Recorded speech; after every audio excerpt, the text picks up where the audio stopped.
I'm like Steve Jobs when it comes to technology. It's like if it's not user friendly, it's like how could they not figure that out by now, you know? Um, But it is what it is, man. yeah, it's pretty good. We can talk to each other from the other side of the world, so good enough, I think. Yeah. This bullshit's good enough. Yeah. This shit's good enough. But how you guys doing? Your practice going okay?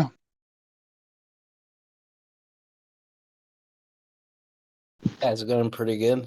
I think the reason that they don't have like the recording thing is because like when you're doing like an hour recording session or whatever, it'd be like a gig or 2 gigs. So then they have to host Yeah. that on their end. So it's like a financial thing. Oh, really?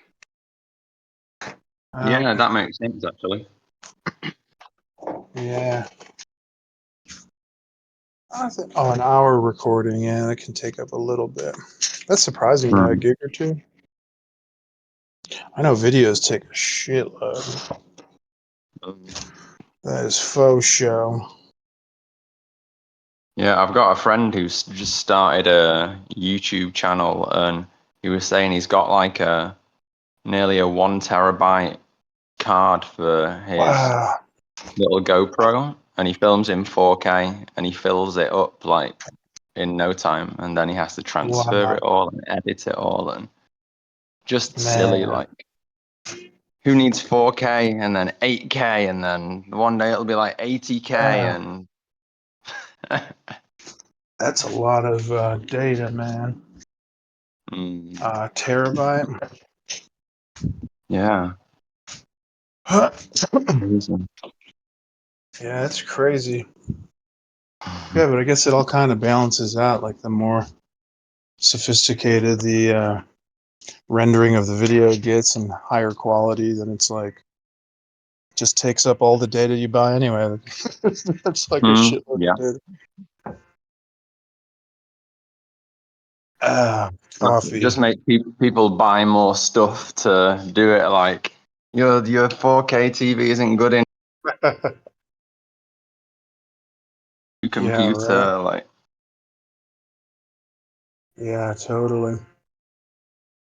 feeling dissatisfaction. Yeah, technology is a good Dhamma teacher Yeah. because it will never quite do what you want it to do. So it's like the grand master of Zen, shitty technology. It's like we'll test every aspect of your patience. Yeah. It's like, why isn't this recording? Why do you need it to record? Is the question.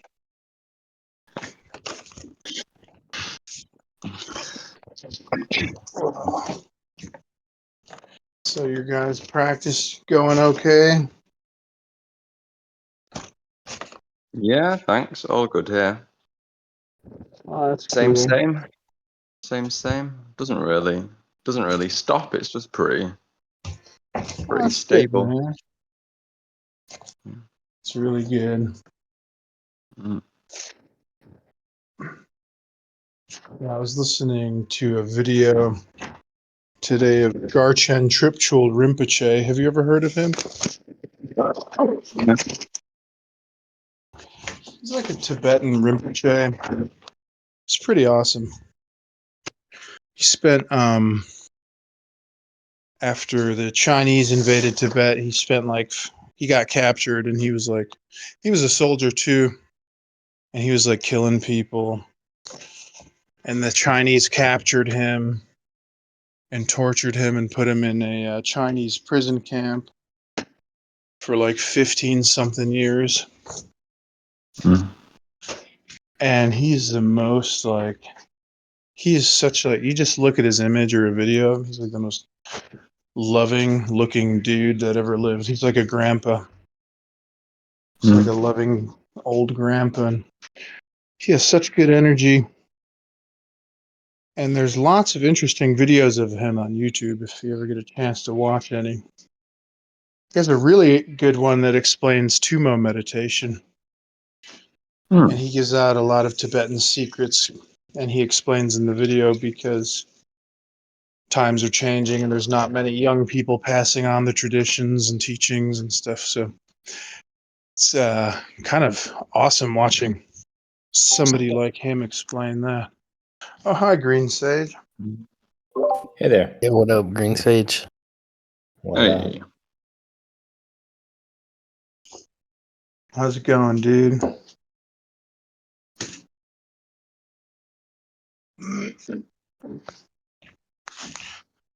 Green Sage.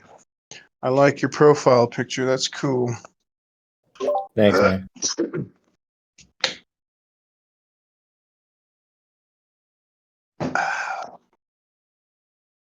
So what are you guys up to? How's your... What's that, buddy? What are you guys up to? I'm just chilling. Drinking coffee.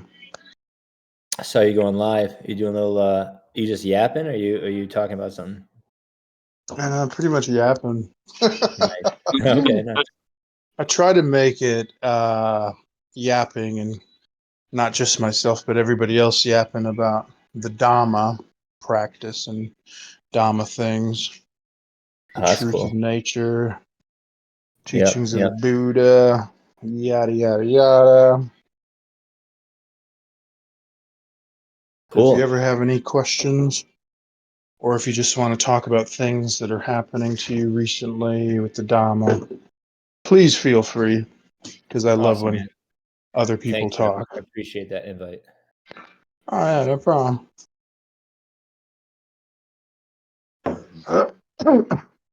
Yeah, it's good that there's so many different people in the Sangha with so many different ways of talking about things, so that everyone can. People have different words that they connect with, different ways of being told things that they connect with, different ideas they connect with, and it's good that everyone can be saying basically the same thing, like pointing in the same direction, but in so many different ways and different styles. Like,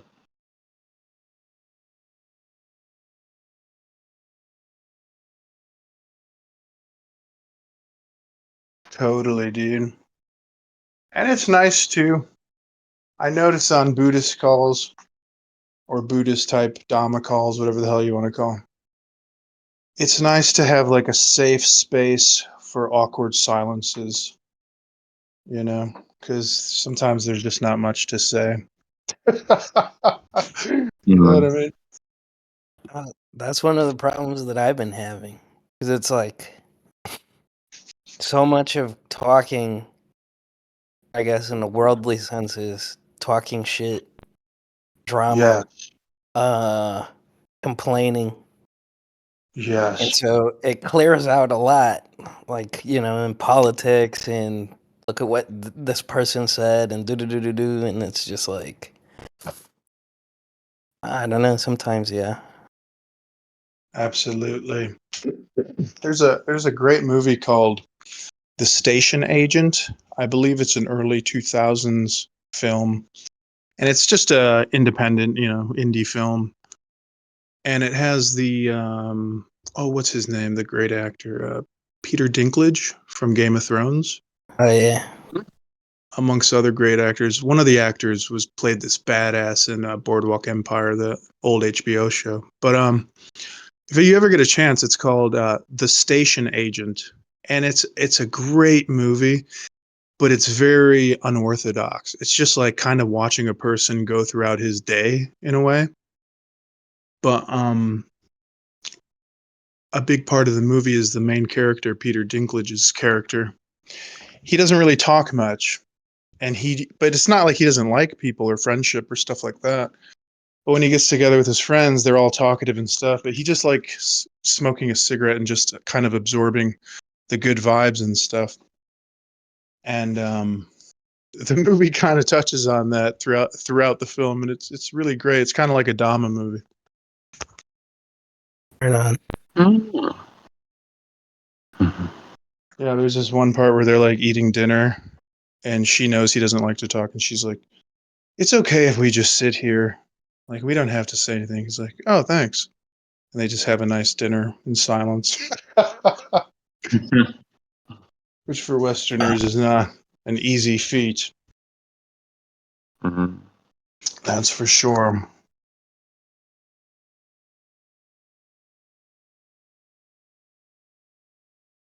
Yeah, it's quite nice sometimes that you can be in company without having to have without having to have noise and talking all the time, or especially if you're doing something else like eating. Like you're eating, you're already doing something. You can't talk while you're chewing food. I mean, you can do, but don't need to.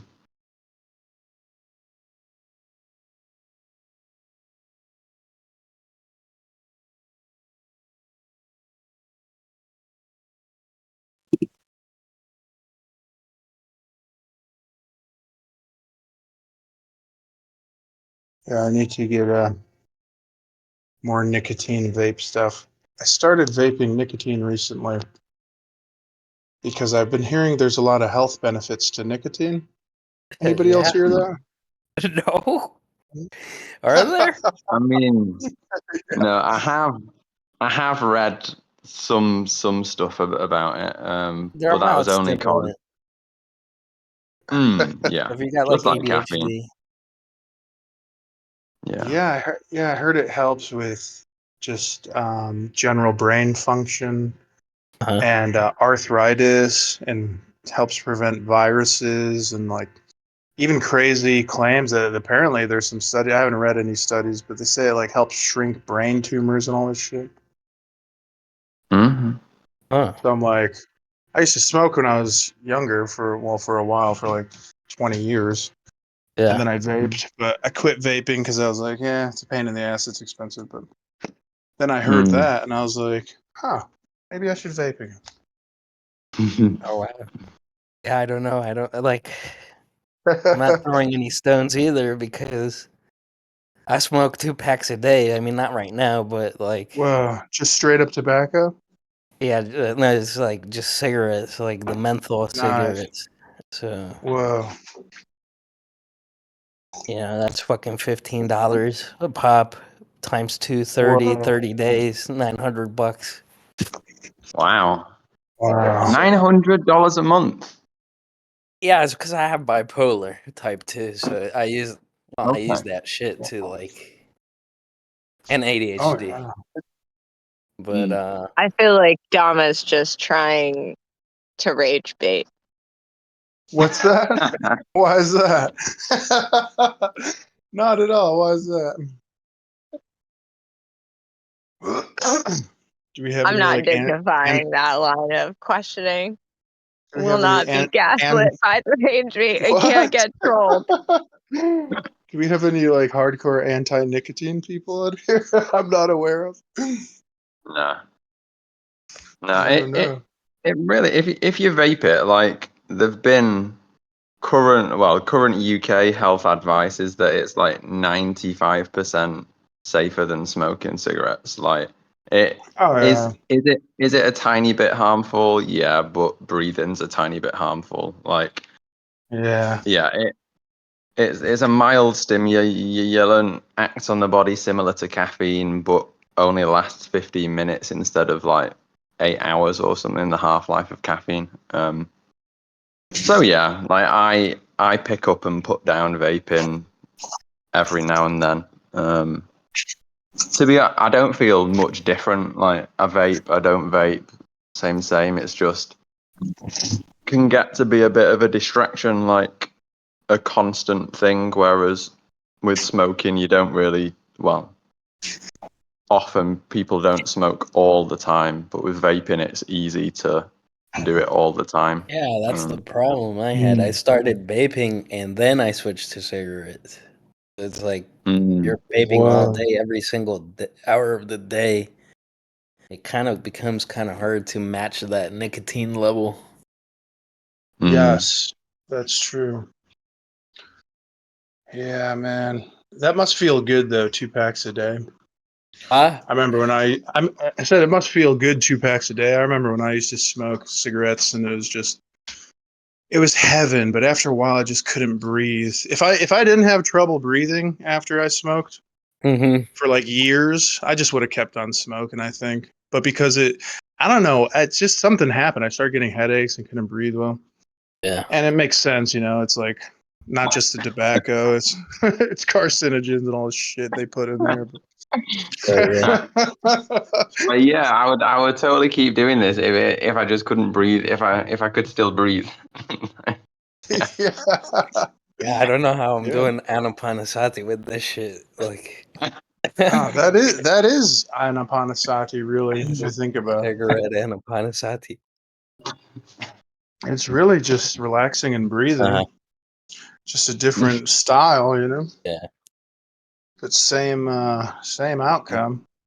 I've Enjoyment. gotten in trouble inpatient so many times for saying exactly that. Like, no, but you don't Oh, yeah? understand. I'm just smoking the cigarette. I'm literally just thinking about inhaling the smoke and exhaling it. Nothing else is Yes. happening. I It's a know that wonderful it's thing. bad for my health, but that's the mind state you want me in, and that's what you're asking. That's when it happens. Yeah. I heard some even like some recovery centers for addicts, for people who are in the hardcore shit. They'll even recommend that you smoke if you're a smoker because they encourage it, because they would rather have them doing that than, whatever the hell else they're doing. And it makes sense. It's like, yeah, smoking sucks. There's nobody who just thinks it's straight up healthy, you know what I mean? But if you're going to do something, there are worse things, Yeah. Yeah, I would even go as far to say alcohol would probably be a little worse than smoking. Yeah, for sure. Oh, I don't drink anymore, like at all. Yeah, me neither. Yeah, me No neither. liquor, no. Maybe a beer, like, I don't know, maybe 3 times a year or something like that. But Oh, really? That's good. You have that discipline. I haven't touched anything in like 8 years, 9 years. right on.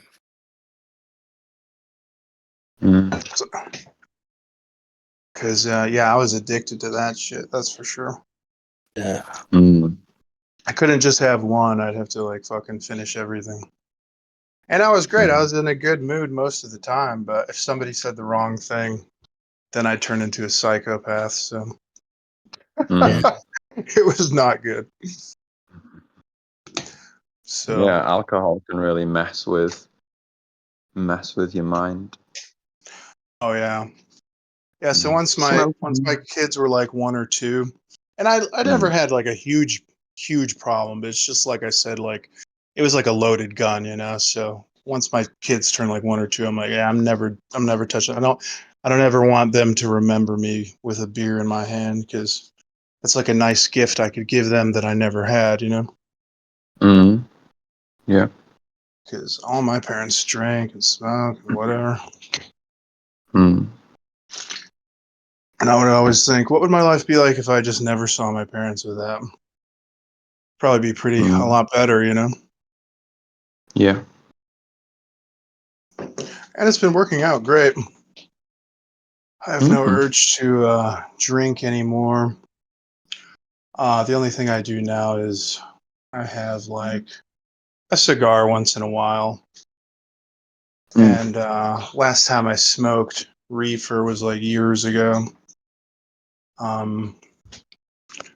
But yeah, just vaping now is like vaping and Diet Coke is like my only vices. Oh, what the fuck, dude? It's crazy. And coffee, bro. I feel all those 3. Nice. Diet Coke, cigarette in hand, and the coffee. That's like the end of fucking being addicted to like shit that is maybe not mind alteringly fucking horrible, I guess. Mm-hmm. Like the stevia and the Coke, or what do they call that shit? aspartame or something like that. I forgot the chemical name. Oh, aspartame. Yeah, it's like that fake sugar stuff. Yeah. Mm. Yeah. Apparently gives you Alzheimer's. Oh, really? Shit, that sucks. That's all I drink is fucking aspartame all day long. Yeah. Oh well. See what Well, happens. if the vaping stops Alzheimer's, then you can just vape more, and then it'll counteract the effect. There we go. Totally. Balance it out. Yeah. The yin yang of vices. Yeah. Apparently, the drinking regular pop or soda, whatever you want to call it, with the sugar, they say that's just god awful for you. Even worse than Diet Coke.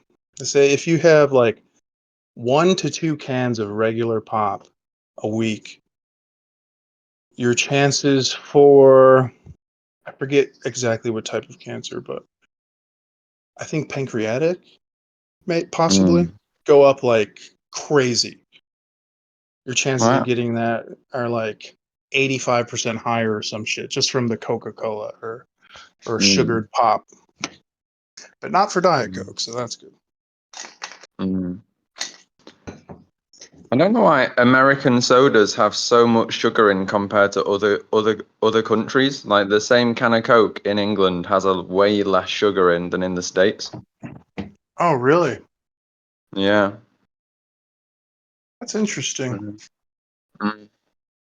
Well, apparently they're going to try to change a little bit of that here, but we'll see how that goes. I don't know. Mm. Yeah, I heard Brazil had a big problem, or some some country in South America had a big problem with the youngsters drinking a shitload of Coke, Oh, that's and they were Mexico. just, oh In yeah, Mexico, it's like the biggest consumer of Coca-Cola. And wow, shit. yeah. Apparently they're having like a big diabetes problem or something like that. Yeah, they're all Mm. morbidly obese. Wow. That sucks. They have the best food. Where's this? Mexico. Yeah, Mm. Mm. because I think that was a documentary, wasn't it, that you watched or some shit? It was like I'm not sure. I think I heard it on like TikTok or Instagram or something. Coke is cheaper than water. Like the Oh yeah, yeah, it's like you that's can't beat crazy. that. Yeah, there are some places where like even here in Vietnam, like water's cheap, but beer's cheap too. Like if you drink beer, it's like the same price as it is to get water nearly. Yeah, I noticed A that in Coke. Germany too. I Yeah. noticed like you could get like what was it? No wait, was it there or was it in Switzerland? Wasn't either one of the two. Where it's like Mm. you get the liter of water, you get the liter of beer, and the liter of beer is like 50 fucking cents cheaper. Yeah. It Yeah, doesn't make Germany's sense. cheap. Germany's really cheap for beer and cigarettes, and they've still got like cigarette advertising. They've got vending machines everywhere in public. Like, Yeah. yeah, one of the final bastions of open smoking, I think, especially in Europe anyway. Yeah. Yeah, I think that's like something people think about. Is like if you're into the Dhamma practice, you can't enjoy any things that are kind of like um, addictions, you know. But I would disagree with that. I think like you can enjoy, you know, cigars, cigarettes, but I also think there is something to be said with taking some time out through your life to see, can you be independent of those things? You know what I mean? Mm. Like, do you have the ability to put them down? not necessarily have to slam them down forever, but can you put them down for a while? Because if you can't, then that could be uh, some type of underlying issue that you need to address. You know what I mean? Yeah. Yeah, that's it. I think especially people who are new to the Dhamma often get this view that because there's rules, and then the monks have so many rules, and then they think, oh, now that I'm Buddhist, I should give up all this stuff, and I can't have fun anymore, and I can't do this and can't do that, and it just is the opposite of the practice. Like the practice should be open and joyful, and yeah, eventually things might naturally fall away. Like you might decide to just stop things because it's not worth the hassle anymore, or you just don't need it anymore. But yeah, there's no one's there forcing you to do things or not do things, and yet I think people can misunderstand and think that they have to change their things they do drastically because they're now quote Buddhist unquote. Like, Yeah, that's like the classic Western idea of how things should be done is I gather the knowledge, the sacred knowledge, the addiction to knowledge, and then I work really hard doing stuff I hate until I get my reward, you know? And it's funny how not like that it really is. You know? It's like Mikey was saying last time, it's like it's putting down all the ideas and thoughts, feelings, emotions that I have to get somewhere where I'm not or become something that I'm not. It's in a way it's just letting go of all these pursuits whatsoever. And yeah, I thought that was really well said when he was talking about that. Yeah. Yeah, Because because that's. Oh, go ahead, Ben.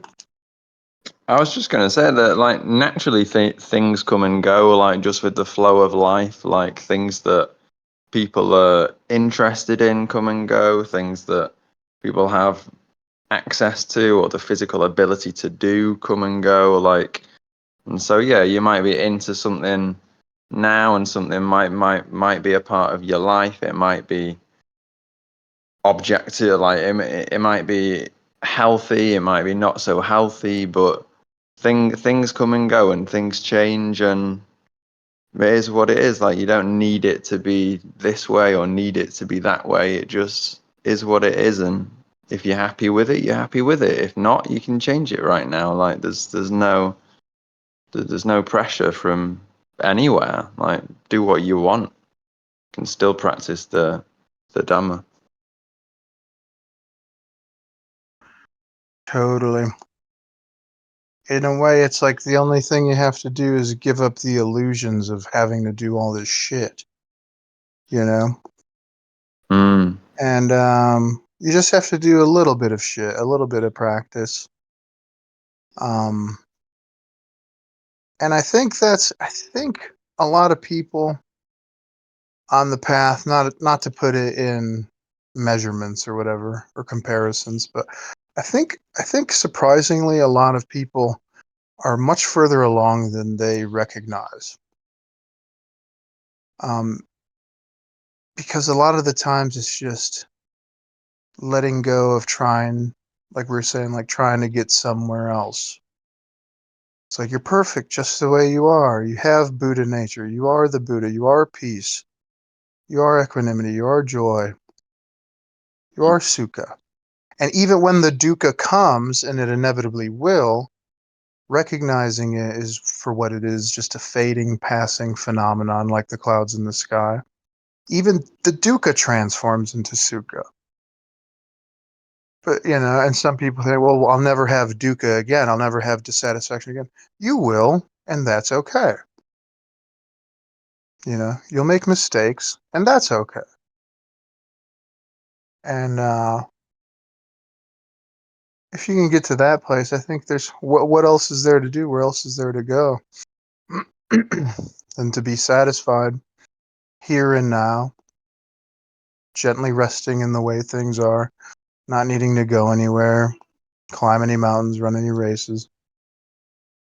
You know?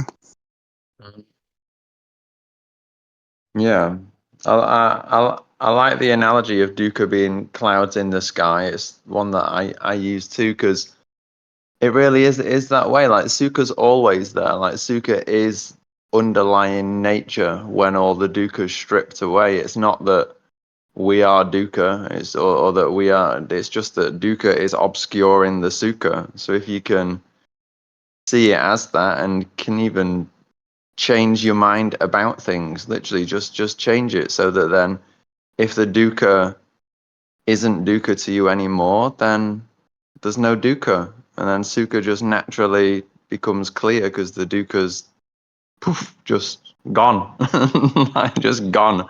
It's that simple, and it's all just changing your mind, just an attitude change, like right here, right now, over and over and over and over and over and over again. Easy. But we make it difficult. We tell ourselves, no, I have to do it in this way. I have to do it for 3 hours a day. I have to sit on this special cushion in this special place. I have to have silence. I have to be in the right mind state. Like, people can create so many rules when it's just dukkha and sukha. That's it. Like, it's just simple practice over and over, and then it becomes easier and easier and faster to just drop the dukkha and let the sukha shine through again. Definitely. And there is like this guy Robert Adams. If you don't know Robert Adams, everyone should check him out because he's so fucking amazing. He has a book called Silence of the Heart by Robert Adams. It's available, I believe, I got mine on Amazon. Amazing book. He was a student of Ramana Maharshi, and he's a controversial figure. He had some like scandals going on, but nothing crazy. I think people just kind of made mountains and molehills, but that's up for everybody else to decide. But he was all about that, all about that. Our true nature is peace, and there's not much else to do, and there's nowhere else to go, and the simplicity of it. And they didn't really speak in the Buddhist terms, like what we would call maybe nibbana, they would call like the Atman, and what we call Mara or dukkha, they would call like more. They would talk about it more in terms of the ego or the false self, and that's how a lot of Advaita Vedanta is. But he was such a brilliant writer and speaker, because I've tried to highlight stuff in that book, but I just end up highlighting every paragraph. It's so good. There's not one thing I read in there that I'm not like, wow, this is so. You can just read it bit by bit and contemplate all the things you read for days. It's wonderful. Yeah, he's also got some videos online of him speaking. He was like this old dude, old American dude, who kind of sounded like the Godfather when he talked. I think because he had a lot of problems with his teeth, because his like teeth were falling out. But Okay. yeah, he was a very interesting person to listen to. And you get in those you see those moments of when the ego subsides, as it naturally does, comes and goes, like everything in life. And one bit of advice that he said, pay attention in the morning to when you just wake up, and that moment when you are trying, you don't even remember who you are. You just wake up and and you're like, where am I? It's that little moment when you wake up and your brain is kind of like, just kind of booting up. And he said, pay attention to that because that has a lot to teach you. That little moment of silence and all the data kind of getting collected within that maybe 20 or 30-second period. And meditate on that a bit. And I thought it was such a simple little meditation that people can do, that they actually know what to do. And it has very profound effects. The more you pay attention to moments like that upon waking or going to sleep, you really do start to get a glimpse of what a lot of these people are talking about, these moments of just satisfaction, where there's no questions, no answers, no reason to do anything whatsoever. You feel safe, you feel secure. And also Robert Adams would talk about something that's a little magical. He would say, like, when you get into this groove, you'll start to notice, and I tend to believe it's true, even though it sounds kind of woo-woo bullshit, magic bullshit, but the more you practice the Dhamma earnestly and the more you get into the swing of things have a tendency, not that your life's going to be perfect and stuff, but things have a tendency to just naturally kind of flow in the direction that you wish they would. Not that bullshit like, oh, I'm going to get a new car and all this shit, but things kind of like that, little things that just subtly will help you that you were kind of stressing about. They almost tend to solve themselves naturally. And it may not even be magic. It may just be your energy of just kind of going with the flow and not letting dukkha suck you down, or get you down. And things have a tendency of working themselves out. And Robert Adams was big on that too, like this, he called it like the grace of God. Like when you really are pursuing these things earnestly, things just kind of happen. And again, not like strictly monetary or getting material bullshit possession, ego things, but like things that help you with your spiritual journey or help you, close something you were trying to finish with bills or something like that, like paperwork or something, things just kind of tend to go your way. And I found that to be completely 100% accurate. Mm-hmm. So I think that's a good motivator for people who could sometimes get overwhelmed with the practical, real world things of the Dhamma. Because life itself is miraculous and magical. So why wouldn't things, tend to flow more easily when you're doing things that make you feel satisfied, Mm-hmm. Like the animals in nature, they all, people say, oh, animals are so dumb. It's like, no, they're not. Ants, I think even mycelium from like mushrooms and stuff. Everything in nature tends to kind of take the path of least resistance. And in this life, if you find yourself banging your head against the wall for whatever reason, there's probably an easier way. You know what I mean?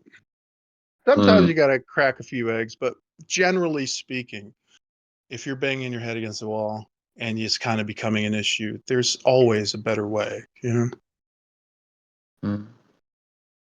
Yeah, I think there's a reason why outside of spirituality there've been positivity in terms of conventional society. Positivity is greatly pushed as like you just gotta have a positive attitude, like smiles will take you miles, and like everyone likes a happy person, and like it does. Like if you don't see life as a struggle, if you don't see life as something difficult, something hard, if you don't see it as nothing's going my way, I can't do this, or like just either having a positive attitude or having a satisfied or more sort of neutral satisfied attitude of, oh, it's okay, like I can do it or I can not do it, like I'm okay either way. Like both of those open up possibilities of doing things, whereas if you have a negative pessimistic attitude, then it closes you off from things. And so yeah, I think either practicing the Dhamma which can lead you into a more positive outlook, or conventional positivity practice without the Dhamma even is still better than a negative, pessimistic outlook in terms of life just going more smoothly, and maybe some things that you aim for actually work out because you think that there's a chance they can work out. Like, if you think there's no chance, then you're not going to bother doing anything to go in that direction even. Yeah, and it's like not even just saying the words. Like, you'll get some toxic ass people who are into all this positivity shit and all that stuff. But I would say more like the earnest pursuit of being positive, as opposed to just being positive and causing dukkha, which a lot of people can. I guess what they're really doing is acting positive while being negative. But if you can earnestly try to change into more a joyful, wholesome state earnestly, and if you want to talk about it, that's cool too, outwardly with those actions. I think that's a good way to go. And you could call it Dhamma practice or positive thinking or whatever. But like Dhammarato always says, like, it's not like the New Agers just positive thinking that's this toxic denial. It's like it actually is the truth that things are okay. Yeah, okay in the sense that the only really thing that we need to concentrate on is our next breath. And most of us can do that. And if we can't do that, then we're probably going to die, and then our problems are over anyways. But that is the truth. Even if you're being, like I always say, even if a tiger is getting you, if you're being mugged. Hey, what's up, Alex? Hey. Even if a tiger is getting you, or even if you're being mugged, if there is an occurrence that happens like that, something scary, oh, that's okay, Alex. Then your biology will naturally take over. You know, you don't have to think when a tiger enters the room, like, am I going to run? Am I going to fight? Your biology is going to pick one. You don't have to do much of anything. And even the pain and the scourging and the fighting and the striving, you're not going to feel any of that until later. You know what I mean? Your biology is going to give you that adrenaline and all that shit to make sure you, at least for at least 30 seconds to a minute, just do what you got to do, whether it's running or fighting. So even in the worst cases physically, there is almost like built into the natural algorithm of life this thing that's like a safety net. Like, don't worry, whatever happens, yeah, may suck a little bit, but you're ultimately going to be okay. It's kind of like what Jesus went through. They could destroy his body, but he just kept that love and forgiveness. And that's something they couldn't take away. And that's what a lot of people who survive horrific things always have a tendency to say, is like, these assholes could torture me and take away all this shit, but they couldn't take away my spirit, you know, like they couldn't take away my fighting, I don't know, spirit, I guess, or positive attitude or positive outlook perception. Yeah, and it's the same in the Dhamma, like realizing that, well, eventually realizing that even the internal things that we take to be internal are really external, and that nothing external has the ability to hurt you or to affect you one bit, unless you make the decision to allow it to.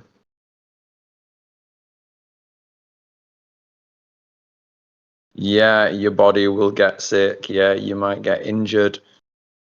Eventually you'll die, you'll lose things, you'll lose people. That's normal, but they're not you. The things aren't you. The body's not you. It doesn't have to affect the mind.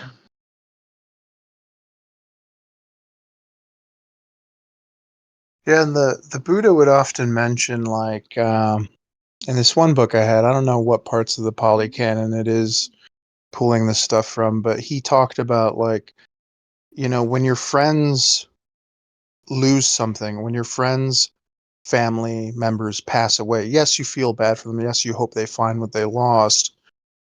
But isn't it odd that you have none of that dukkha that they're experiencing? It's like, why? They're your friends. Their uncle died and they're crying. Why aren't you crying? It's like, because you're just separated from that. And it doesn't mean that you're like evil or like lack empathy. It just means that it's when those occurrences happen, it's a good time to be aware of what's going on and seeing how attachment really does and can lead to a whole bunch of dukkha.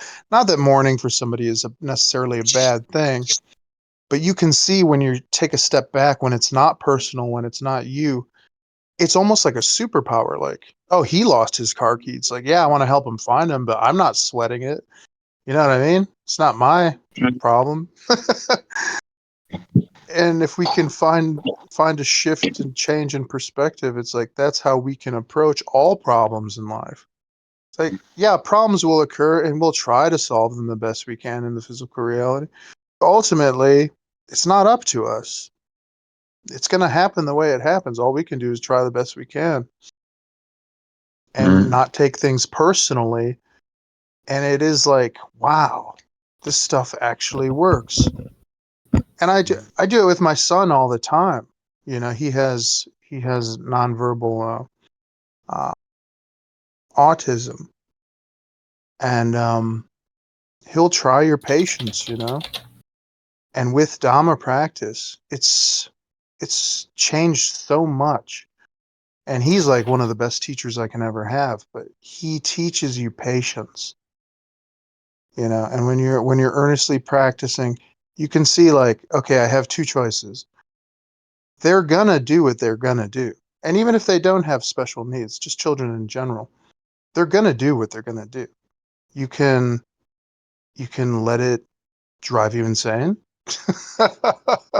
which sometimes it does, but you can let it be relaxed and chill and be like, okay, there's stuff spilled all over the place. Big deal. So what? Oh, you broke the TV by throwing your water bottle in it. So what? Which is what happened one day, and I didn't even get mad. It was just kind of funny. And it's like, the way I grew up, none of that stuff would fly. Like, they had zero patience when it came to things. But it's such a heavenly realm to find yourself living in. It truly is like a paradise, because you're fully aware that there's not much life can throw at you where you're gonna lose that wholesomeness and that goodness and that joy.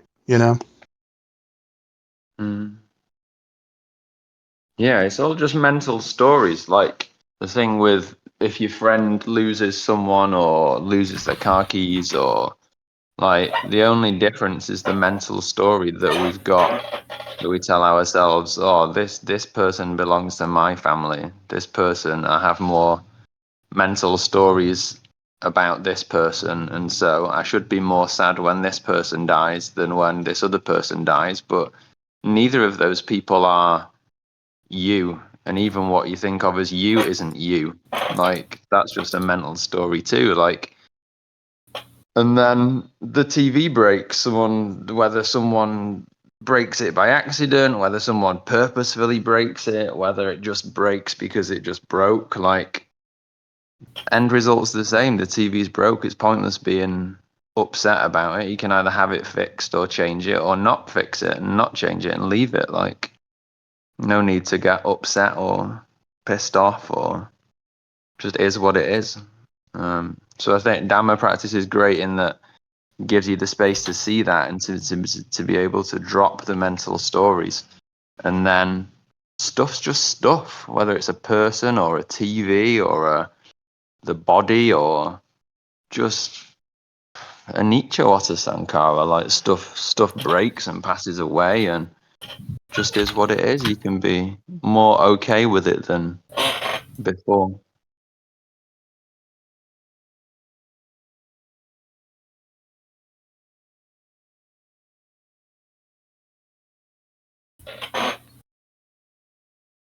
Yeah, and it's that's why also I like to concentrate on karma and actions and sankharas and I like to observe how these physical and mental habits can wear pathways in the brain over time, and how karma, these actions that occur physically that have an effect mentally and also in the physical world, or some may say the spiritual side and the physical world take place. It reminds me of if you were writing a fictional story and you created all these characters and were role playing all these characters to come up with ideas, and you had a whole cast of people and you were writing down, well, Anthony threw this at Mark, and then you write down, well, Mark got really pissed and he threw something back at Anthony. It's like we all have the real world power to. It's like if you erased what that dude did and just put, actually, he didn't get pissed when that guy threw that at him. He just kind of laughed and walked away. It's like you see how the only thing that changed, even though you're just a person writing a fictional story, is just the choice of the action that person took. One choice was negative and could lead to negative karma and more dukkha for people. And the other choice totally freed him of any negative karma or any dukkha whatsoever. And the only thing that made that difference was a choice, was an action. And that's why the Dhamma practice is actions. Because it's not like this thing that's difficult to understand. It's basically just kind of being good to all beings and treating them with compassion and not causing any dissatisfaction for yourself or others. And just don't worry, be happy. And things are fine as they are. And a content person doesn't need to go on rampages and attack people. A content person can have something negative, like in that fictional story, happen, and has the power, has the choice to change it, to not be affected by it, to not take it personally.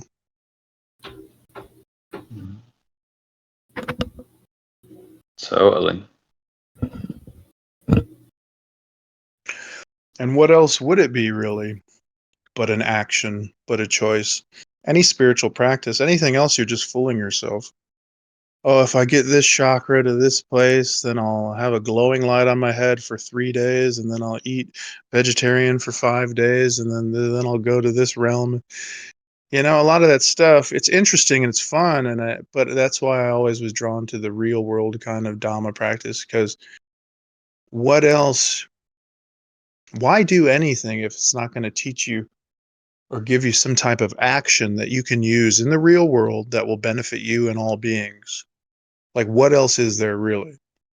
Because we know money and cars and fame and addictions of all types don't work physically. So what does work? Yeah. And it's a simple answer. Just breathing and relaxing and letting go. Gently resting in the way things are. It's been interesting trying to weave that attitude of contentment into more sections of life. Like originally it started as actively concentrating during particular periods in particular environments like now, and then sort of moving it into various transition states in the day, like when I'm walking to this place, being mindful, practicing contentment, moving on from past events, and then weaving that into more times of the day and more situations until, well, if keep doing that long enough and practicing, and it can become easier to do that like 24/7.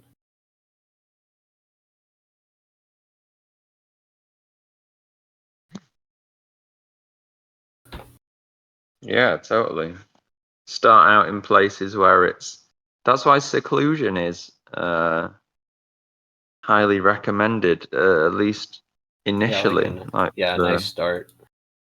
Yeah, it's easier to get yourself into a good state and to be able to focus and to see what thoughts are coming up and change them. And yeah, it's a lot easier if you start out somewhere quiet and less people, and then slowly as the practice gets more of a habit and gets sort of, could call it stronger if you want to, then you can do it in places with more distractions, more people, more noise, more things going on. Yeah, that's really good, Alex.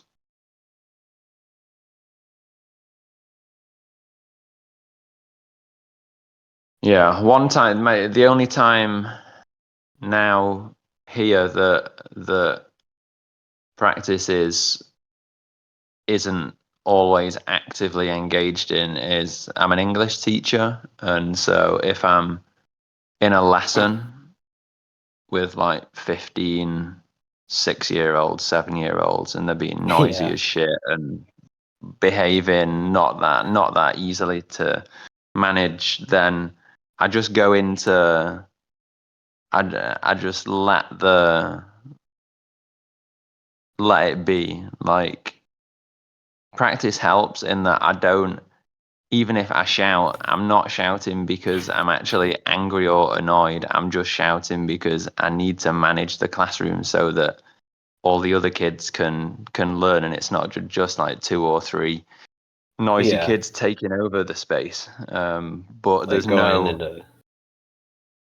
into teacher mode. Yeah, to turn on teacher mode, and then as and when there's some spaces in the class, like if they start doing a writing exercise or something and there's some quiet, then I can be like, okay, yeah, practice again for a few seconds or whatever, and then back into teacher mode when it's needed. Yeah, that's interesting.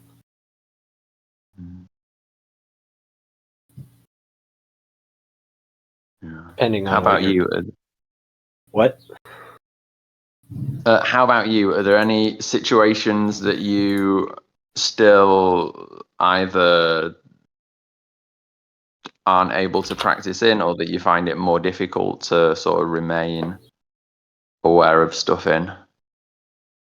Honestly, at this point, I'm still at the point where, like, the majority of time is spent in, like, modes other than calm. Moving some of them, learning how to try to, like, maintain a balance between, like, being able to talk like a normal person and internally feeling content in whatever. I guess it's a spectrum, I guess. Sometimes there's closer to contentment or further away, but getting better at taking specific time to do it and practicing weaving it into other activities. Right now, the primary thing is that being practiced is, like, practicing being content while working on things. Like if I have to write something, or I have to finish this particular whatever, and maintaining a sort of present action-oriented mindset rather than expectations of finishing or worrying about how much is left or whatever. Especially since you'll never really be done. There's always more to do at some point, but some point doesn't matter. It's just about the right now, the here and now. Yeah. And sometimes, totally. And sometimes shit just kind of sucks, you know? Yeah. Sometimes you just gotta write a fucking report or do some shit you don't want to do, and you're just like, fuck it. And that's the brain. The brain's gonna go up and down. The brain is Yeah. gonna have anicca, dukkha, anatta, thoughts, feelings, emotions. They're gonna be impermanent. They're gonna cause dissatisfaction if we cling to them. But if we look at them for what they are, they're just inherently empty. Yeah. And there's a difference between somebody, for example, doing something and you're going to be mad, and you have that, and your body has that anger in the brain. And there's that, and experiencing that, and then there's also attaching onto it when it occurs. And that's the big difference.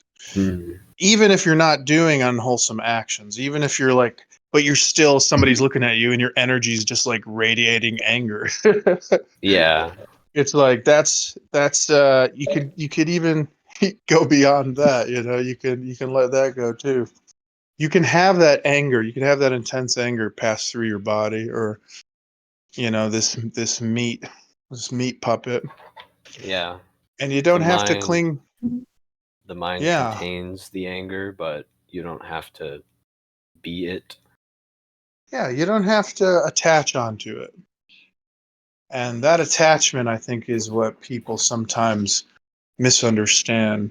They think like, I'm angry, why isn't my practice working? Or I have to do this report. Damn, I don't want to do this, but I'm doing Dhamma practice. Shouldn't I feel amazing all the time? It's like your body Yeah. is designed to not feel amazing all the time. That's why it's survived for Definitely. as long as it has. If you can be okay with that and accept that, then it's like, oh, yeah, who wants to do a report? It feels like shit, and that's okay. Yeah. It won't last forever. And you go into it with that attitude, and it makes it so much easier than somebody who has the wrong idea of, no, I should be doing this report joyfully and happily, and damn it, I'm going to force myself to do this report joyfully and happily. And then you have the other person who just doesn't do the report and now suffers all those consequences. But there's the middle path of being like, this sucks, but that's okay, because it's not me. It's just a passing phenomenon in the brain, Yeah. just the way things are. Finding peace with the suck. Yes. The only issue in the sentence, I've got this report to do and I don't want to, is that Yeah. no, Yes. there is a report that can either be done or not done. It's a choice, and do it, don't do it. It's okay. It can be fine either way. Yeah. Can even just be, there is a report and there is anger in the mind, and so be it. Like, even the existence of emotion doesn't need to hinder our ability to act or hinder our The ability anger's to not find mine. peace. The Yeah. report's not mine. The outcome's not mine. Just doing a report is just tapping on a keyboard. Can you be okay with tapping on a keyboard? If so, Yeah. tap away happily. If not, stop tapping till you tell yourself some more wholesome thoughts, and then you feel better, and then you can tap away some more, and then tap enough, and it'll be done. Yeah. Easy. It's not about finishing the report. It's about writing the next word, the next letter. Yes. It's the next key Totally. press. How hard is it to press one key on a keyboard? Can you do that right now? Can you do it happily? Yes. Especially if you set aside time for, like, okay, the next thing I'm going to do is determine this step. And then once you've done that enough, there's no more, you don't need logic. You don't need emotion. You already have a plan written out. You can just do the actions that have been planned and don't need to ponder over them or decide whether the action is right. Exactly. Like Dhammarato's example of washing dishes is like, yeah, if you look at the whole pile you got to wash, it's a daunting task. But when you just look at the moment, one dish at a time, it could be Literally. pleasurable. Yeah. That isn't even a metaphor for me. That's just me when younger versus me now. Yeah, only you don't normally have 10,000 dishes to wash. You only have like 10 dishes, whereas with a report, you can have 10,000 words to write. Yeah. But it's Now okay. it's- One word at a time. Yeah, and you even have Chat GPT, so it could do the whole report for Oh us. yeah, totally, man. If I had Never- chat GPT at uni, that would have been a breeze. I would have been like a professor by now if I had that growing up. fucking. I would have cheated on every test I had. I think it's so funny. People, there's this like perception that the dumb kids cheat, but that's not even true. The smartest kids are cheating on every assignment because they figured out they can get away with Oh, definitely. Just like they did a study of how many of these very bright musicians who went to like really prestigious like colleges in the U.S. They did a study like, man, how do you get these good grades, and how do you perform in front of all these people with these like with perfect like instrumental like control, and they're all on drugs. They're all like giant drug dealers that help pass all the other kids playing the violins and shit, all these drugs. So when they're like, dude, we could not do this sober. We take all these weird drugs and we go up on stage and it makes us play perfect. Like we don't do anything.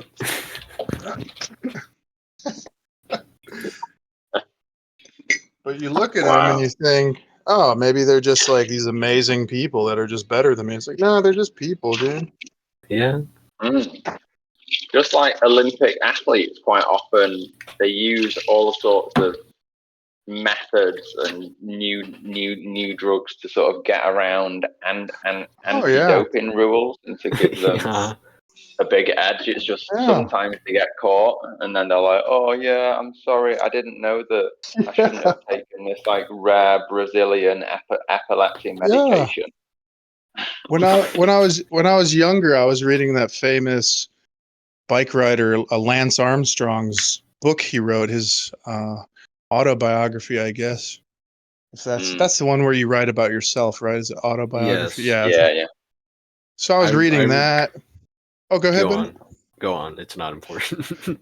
Oh no, I was just saying, like, I remember his words and being amazed, like, oh, I was just born with this natural ability to take air in my lungs better than everybody else. He's like, when I die, he's like, I just want a giant American flag around me. And it's like all this wholesome words and shit. It's like, dude, you're fucking drug addict, bro. Like, what the fuck? I could be Lance Armstrong too if I was fucking taking all this speed and shit. It's like it's all bullshit. It's like Kung Fu Panda. There's no secret ingredient. There's not a magical difference between the people who succeed and the people who don't. There's no magical ingredient, just speed. It's just methamphetamine. Oh, that's it. God. Oh shit. And the Dhamma is like the wholesome methamphetamine of our spiritual practice. In conclusion. Here's how to feel like you've taken ketamine all day. Yeah. Here's how to be totally relaxed. Detach from your body and mind. Wow. All you need is 4 tabs of acid twice a day. Full detachment mode. Like Jim Morrison said in that Doors movie. R.I.P. Val Kilmer, by the way. But Jim Morrison said his friend Ray Manzurek was the organ player, was meditating, and he's like, Just take acid, Ray. It's way faster.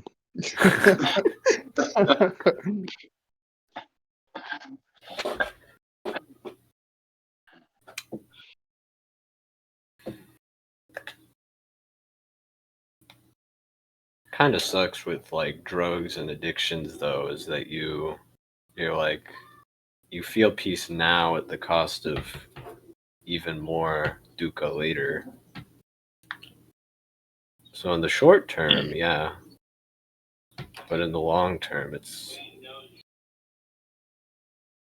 generally a net negative. And that's kind of the name of the game too, is like what is the correct actions? It's like Yeah. there's things that cause dissatisfaction or either turn dissatisfaction into sukha, and that is what helps to guide us. Yeah.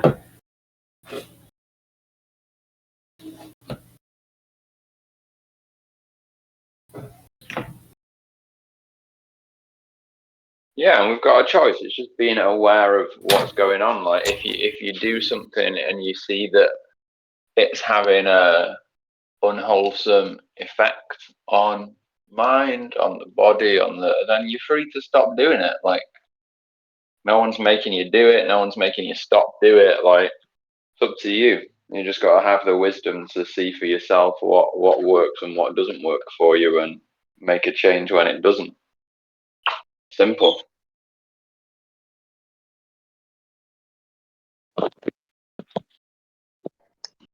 Yeah, it's kind of just self-evident. And that's kind of thing. It's just like taking the mud off of the glasses and helping you see more clearly. Like you could see clearly, you just needed to wipe that mud off a little bit. You need to wipe all that avidya off and see it for what it is.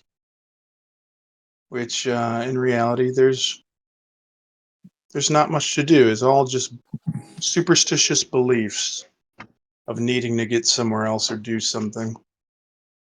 Like the Buddha said, I always say this, but he took a sip of his tea and he's like, with a sip of tea, I end the war. And which war was he ending? He was ending the war of his mind. Because when he was just aware of the tea, all of that other Maya just faded away.